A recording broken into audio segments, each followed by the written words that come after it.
નમસ્કાર, આપ જોઈ રહ્યા છો સ્પાર્ક ટુડે ન્યૂઝ। રાજકોટમાં ખેડૂતો સાથે અન્યાય થતા પોલીસ ડિપાર્ટમેન્ટમાંથી રાજીનામું અપાયું। 7 મહિના પહેલા રાજીનામું આપ્યું હોવા છતાં ગ્રામ્ય એસપી દ્વારા સ્વીકારવામાં આવતું નથી।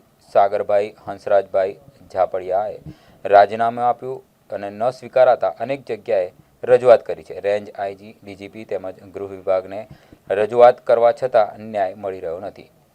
એસપી પર આક્ષેપ કરતા પોલીસ મીડિયા ઇન્ટરવ્યુ દરમિયાન જતી રહી હતી, ત્યારે એસપી પર આક્ષેપ કરવામાં આવ્યા છે। મારું નામ સાગરભાઈ હંસરાજભાઈ ઝાપડિયા। સાગરભાઈ, શું રજૂઆત શું છે તમારી? મારી રજૂઆત એવી છે કે મેં આજથી 7 મહિના પહેલા પોલીસ ડિપાર્ટમેન્ટમાંથી મારું સ્વૈચ્છિક રાજીનામું મૂકેલું કે ભાઈ સ્વૈચ્છિક રાજીનામું એટલા માટે મૂકેલું કે ખેડૂતો સાથે અત્યાચાર જે અન્યાય થાય છે ને નાના લોકોને જે ન્યાય નથી મળતો ને એમનો અવાજ બનવા માટે। પણ તેમ છતાં 7 મહિના આજે થઈ ગયા તેમ છતાં મારું રાજીનામું મંજૂર નથી થતું। એ બાબતે મેં એસપી સાહેબને લગભગ 7 વાર રૂબરૂ રજૂઆત કરી મૌખિક, કે જેમની મેં ચિઠ્ઠીઓ આમાં મારી પાસે છે। હરેક ચિઠ્ઠીમાં લખેલું છે કે મારું રાજીનામું મંજૂર કરવામાં આવે, તેમ છતાંય મારું રાજીનામું મંજૂર કરવામાં નથી આવતું, પરંતુ મને ખોટી ધમકીઓ આપવામાં આવે છે। કે જ્યારે મારા પરિવારના સભ્યો જ્યારે એસપી સાહેબને રજૂઆત કરવા માટે આવેલા કે અમારા દીકરાને પોલીસ ડિપાર્ટમેન્ટમાં નોકરી નથી કરવી, એમને સમાજ સેવા કરવી છે, તો આપ સાહેબ એમનું રાજીનામું સ્વીકારી લ્યો। તો ખરેખર મને ન્યાય આપીને મારું રાજીનામું સ્વીકારવું જોઈએ।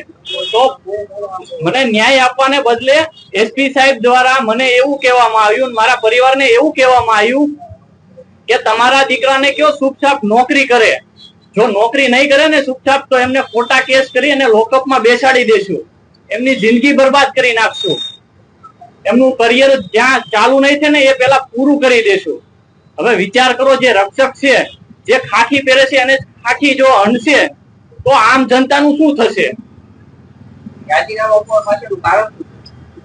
જે ખેડૂતો સાથે અત્યાચાર થાય છે, અન્યાય થાય છે, જે નાના લોકોને ખરેખર એમનો અવાજ દબાવવામાં આવે છે, એમને ન્યાય નથી મળતો, એમનો અવાજ બનવા માટે કોઈ પાર્ટી સાથે મને એમ કહેવાય કે આમ આદમી પાર્ટીની વિચારધારા ગમે છે, જે ભ્રષ્ટાચાર વિરુદ્ધ, કે જે યુવાનો સાથે જે અન્યાય થાય છે, ખરેખર એમને નોકરી મળવી જોઈએ અને ખરેખર પેપર ફૂટી જાય અને બીજાને મળી જાય છે, જે હંમેશા ખેડૂતો માટે અન્યાયને આંદોલન કરતા આવ્યા છે, એટલે હું એમની વિચારધારા સાથે જોઈન્ટ થવાનો છું। તમને આજે ધમકીઓ આપવામાં આવે છે, તમને રાજીનામું ઉચ્ચ કક્ષાએ કઈ રજૂઆત કરી? હા, મેં જ્યારે મને ધમકીઓ આપવામાં આવી હતી, મારા પરિવારને જ્યારે ધમકીઓ આપવામાં આવી હતી, ત્યારે મેં રેન્જ આઈજી સાહેબને લેખિત અરજી આપેલી હતી।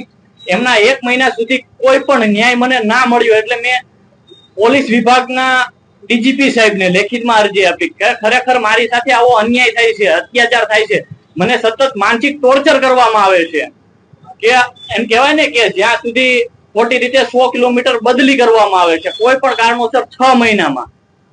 એ ટોટલ પુરાવા સાથે મેં ડીજીપી સાહેબને, માનવ અધિકાર પંચને અને હોમ ડિપાર્ટમેન્ટમાં લેખિત અરજી આપેલી છે, પણ મને કોઈ પણ જગ્યાએથી ન્યાય નથી મળ્યો। એટલે આજે હું એમ કહેવાય ને કે સૌથી મોટી અદાલત જનતાની અદાલત છે, એટલે હવે હું જનતાની સમક્ષ એમની અદાલતમાં મારો પ્રશ્ન લઈને આવ્યો છું। શું માગણી છે, શું કરવું છે તમારે? બસ ખરેખર મારો જે હક છે, ભારતના બંધારણ મુજબ અનુચ્છેદ 21 મુજબ ભારતના દરેક નાગરિકને જીવન જીવવાનો સ્વતંત્રતાથી અધિકાર છે, તો ખરેખર મને જીવન જીવવાનો અધિકાર છે, તો મારું રાજીનામું, મારે નોકરી નથી કરવી તો મારું રાજીનામું સ્વીકારવામાં આવે, અને મારે સમાજ સેવા કરવી છે તો મને સમાજ સેવા કરવા દેવામાં આવે।